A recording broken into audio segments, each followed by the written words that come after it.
ورق العنب. محشي ورق العنب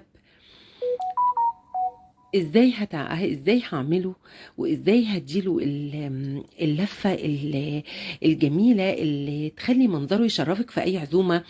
وهحط له بطاطس، وتقدري تغيري البطاطس تحطي لحمه لو عندك لحمه. لكن ازاي هعمله وازاي اقلب حله المحشي تطلع بالمنظر الجميل ده اللي يشرفك في اي عزومه. الخلطه بتاعته خلطه سحريه، خلطه جميله جدا، تحفه. جربيها ومش هتندمي، وهيعجبك قوي قوي قوي. ودلوقتي الموسم بتاعه، يا ريت تجربيه وبطريقتي. ويا ريت بس لو اول مره تشوفيني، يا ريت ما تنسينيش لايك واشتراك في القناه علشان تشجعوني وتدعموني. وتقلبيه بقى، لما تيجي تقلبيه يشرفك، طالع طبقات طبقات، حاجه كده تشرف على السفره. ونشيل بقى العيدين طبعا بتاعت ورق العنب ده. انا بحطها ليه؟ لانها بتديله مزازه وطعامه كده غريبه. فطبعا انت بعد ما بتقلبي، انا بكون حطاهم في الطبقه الاخرانيه خالص، بتشيليه بيطلع بعد كده، بتسيبي كده الطبق بتاعك في منتهى الشياكه. ورق العنب طبعا بشيل منه العيدين بتاعته، وبسقطه في الميه المغليه لمده لحظه وبطلعه. يعني ما بيكملش 20 ثانيه، بتحطيه في الميه المغليه وانتي واقفه كده في ساعتها بتطلعيه.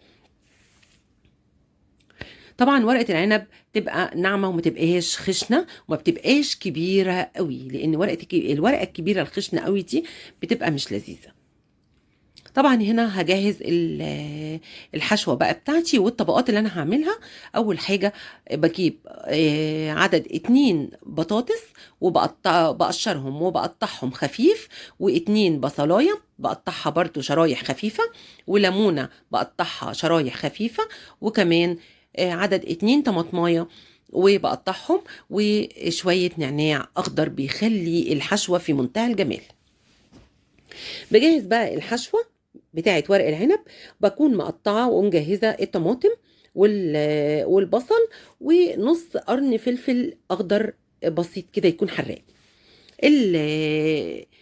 التتبيله بتاعتي ملح، فلفل اسمر، وشطه، وبهارات، وكمون، وكزبره ناشفه.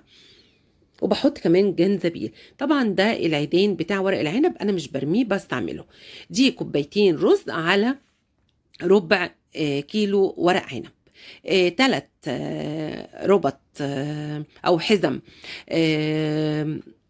كزبره وشبت وبقدونس، وبغسلهم كويس وتحط لهم خل في الغسيل، وبتقطعيهم قطع صغيره جدا. بعد كده بجيب الطماطم والبصل بتوعي واضربهم في الخلاط كويس، وبجهز بقى الحله اللي انا هعمل فيها الخلطه بتاعتي. بحط معلقه زبده، وبحط معلقه توم مفروم. لو ما عندكيش توم مفروم، افرمي 5 فصوص توم وحمريهم كويس. وطبعا انا ضربه البصل بالطماطم، ضرباهم كويس جدا في الخلاط. ده بقى سر الخلطه بتاعتي. ده سر الخلطه بتاعتي، بتضربيهم كويس جدا البصل بالطماطم في الخلاط كويس جدا. بتزودي بقى كمان معلقه صلصه علشان خاطر تديني اللون الحلو. وبحط ورقتين نعناع. اعملي بس الخلطه زي ما انا بقولك كده وشوفي وهتدعي لي.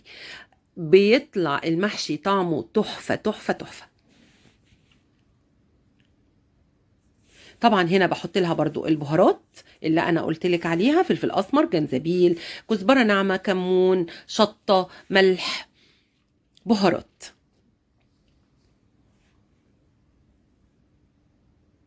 بخليها بديها وقتها انها تتسبك كويس. وبعد كده كوبايتين الرز اللي انا غسلاهم ومصفياهم كويس بحطهم، بديهم تقليبه كويسه، ما بيغيبش على النار لمده دقيقه دقيقه. وبكون مجهزه الخضره.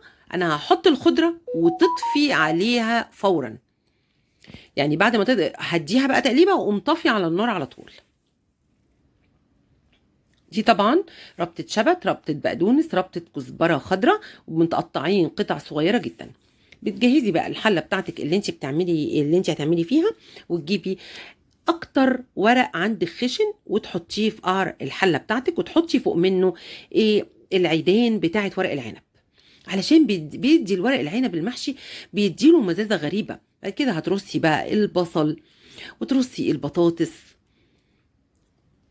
شرايح، خلي بالك شرايح خفيفه جدا، بتطلع حله كامله متكامله في منتهى الجمال. تقدري تحطي في اللحظه دي لو عندك شرايح لحمه، دي على حاجه على كيفك. لو عندك شرايح لحمه هتتبليها برضو، هتعمليها برضو تشوحيها على النار وترصيها مكان البطاطس، وفوقيها طماطم، وبرضو ورقتين نعناع اخضر، وشريحتين ليمون عشان بتدي ورق العنب مزازه شويه. ورق العنب لما بيبقى مز كده شويه بيديكي طعامه في الاكل. طبعا ورق العنب ازاي انا هحشيه بقى، وشوفي بقى اتفرجي على طريقه الحشوه السريعه الجميله لاي بنت مش بتعرف تحشي ورق العنب. سهل جدا. هتعملي كده، تحطي الرز وتجيبي من الجناب وتقومي لفه على طول، ما تعمليهوش على ايدك، اعمليه على حاجه مسطحه بالمنظر ده اهو. جبت الاول الطرف اللي من تحت، وبعد كده جبت طرفين اللي من الجناب وبرمته كمان مره.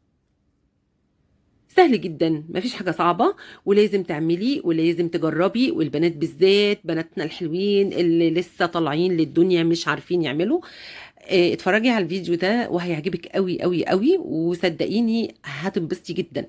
لو انت ما بتحبيش ورق العنب يبقى ميزز، بلاش خالص الليمون، بلاش الليمون. انا كده حطيت طبقه ورق عنب، وكمان نفس الطبقات البصل والبطاطس والطماطم برضو كمان فوق الطبقه، يبقى طبقه ورق عنب وطبقه بطاطس وبصل، طبقه ورق عنب طبقه بطاطس وبصل. لو مش عايزه مزازه بلاش شيلي الليمون. ورقتين نعناع بيديله ريحه تحفه، ورصيته وخلاص. لو عندك بقى حته دهنه صغيره، او حته، في ناس بتحبها بالليه، حته ليه صغيره بتديها برضو ريحه حلوه، او حته زبده هتحطيها. وبعد كده هتكوني غاليه الميه.